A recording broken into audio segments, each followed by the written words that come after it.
আজি গণৰাজ্য দিৱস দেশৰ বিভিন্ন প্ৰান্তত আজি উদযাপন কৰা হ'ল গৌৰৱোজ্জ্বল ৭৬ সংখ্যক গণৰাজ্য দিৱস। নাজিৰা সমজিলাৰ প্ৰশাসনৰ উদ্যোগত গণৰাজ্য দিৱস উদযাপন।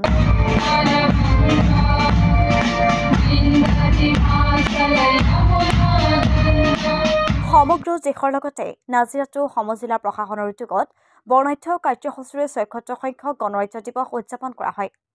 পুৱা প্ৰভাতী সুৰৰ জৰিয়তে নাজিৰা আৰু শিমলুগুৰি নগৰত দেশপ্ৰেমমূলক গীতৰ সম্প্ৰচাৰ, ৭ বজাত বিভিন্ন চৰকাৰী বেচৰকাৰী কাৰ্যালয়ৰ অনুষ্ঠান প্ৰতিষ্ঠান, ৰাষ্ট্ৰীয় পতাকা উত্তোলন আৰু ৮ বজাত নাজিৰা গান্ধী ময়দানত জাতিৰ পিতা মহাত্মা গান্ধীৰ স্মৃতি সৌধত শ্বহীদলৈ শ্ৰদ্ধাঞ্জলি জনোৱাৰ পিছতে ৯ বজাত জিলা ক্ৰীড়া সন্থাৰ খেলপথাৰত কেন্দ্ৰীয়ভাৱে ৰাষ্ট্ৰীয় পতাকা উত্তোলন কৰে নাজিৰা সমজিলাৰ আয়ুক্ত শ্ৰীমতী কণিকাই।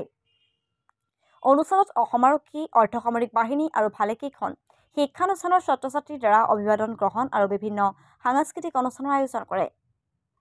আনহাতে আজি গণতন্ত্ৰ দিৱস উপলক্ষে দেশ তথা ৰাজ্যত উদযাপন কৰা হৈছে ৭৬ সংখ্যক গণতন্ত্ৰ দিৱস। ইয়াৰ সমান্তৰালভাৱে পলাশবাৰী ৰাজচক্ৰৰ কাৰ্যালয়তো পালন কৰা হৈছে দেশৰ ৭৬ সংখ্যক গণতন্ত্ৰ দিৱস। গণতন্ত্ৰ দিৱসৰ পবিত্ৰ ক্ষণত পতাকা উত্তোলন কৰে পলাশবাৰী ৰাজচক্ৰৰ চক্ৰ বিষয়া মানৱজ্যোতি দাসে। ইয়াৰ পাছতেই কেতবোৰ সাংস্কৃতিক কাৰ্যসূচীও ৰূপায়ণ কৰা হয়।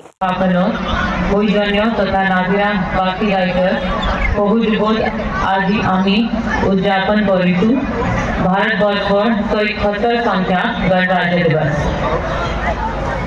পোনপ্ৰথমে আজিৰ এই পবিত্ৰ দিনটোত দেশৰ অখণ্ডতা ও শান্তি শৃংখলা অটুট ৰখাৰ কাৰণে দিনে ৰাতি অন্তত প্ৰহৰী ৰূপে আমাক সুৰক্ষা দি থকা সামৰিক বাহিনী দেশৰ আভ্যন্তৰীণ সুৰক্ষাত কৰ্মৰতে অৰ্ধ সামৰিক আৰু অসামৰিক বাহিনীৰ দীৰ্ঘ জৱানক মোৰ আন্তৰিক শ্ৰদ্ধা যাচিছোঁ।